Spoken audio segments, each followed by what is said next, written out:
Hello students, let's read the question. So the question is, which of the following is called cementing layer? पूछा इनमें से किसको हम cementing layer बोलते हैं? Cell wall, middle lamella, plasmodesmata, plasma membrane. तो हमें पता है कि जो प्लांट सेल है, प्लांट सेल जो होते हैं, अगर हम दो एडजेसेंट प्लांट सेल की बात करें, तो यहाँ पे जो सेल होगा, यहाँ पे सेल जो है इसका आउटर मोस्ट लेयर जो है वो कौन सा, प्राइमरी सेल वॉल है।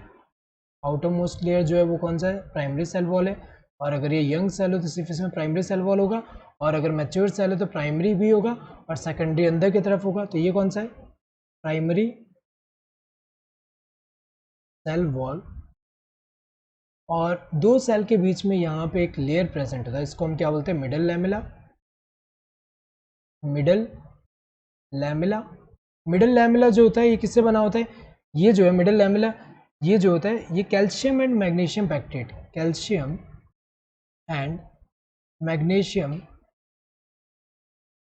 पैक्टेट से बना है, जिसको प्लांट सीमेंट भी बोल रहे हैं। इनको हम क्या बोलते हैं, इसको मिडल लैमेला को हम क्या बोलते हैं, प्लांट सीमेंट भी बोलते हैं। प्लांट सीमेंट क्यों बोल रहे हैं, क्योंकि ये जैसे ब्रिक्स होते हैं, ब्रिक्स के बीच में सीमेंट हम डालते हैं ताकि वो अटैच रहे, इसी तरह सीमेंटिंग की तरह काम करे, इसे सीमेंटिंग लेयर बोलते हैं। So middle lamella, correct answer क्या है, मिडल लैमेला।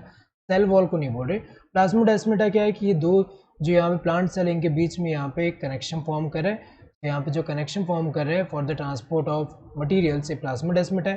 प्लाज्मा मेम्ब्रेन तो इसके अंदर है, यहाँ पे सेल वॉल के अंदर की तरफ प्लाज्मा मेम्ब्रेन है। तो अगर देखा जाए ये वाला तो इनकरेक्ट है, ये भी इनकरेक्ट है। Correct answer would be the second one, middle lamella. Hope you understood the question. Thank you and all the best.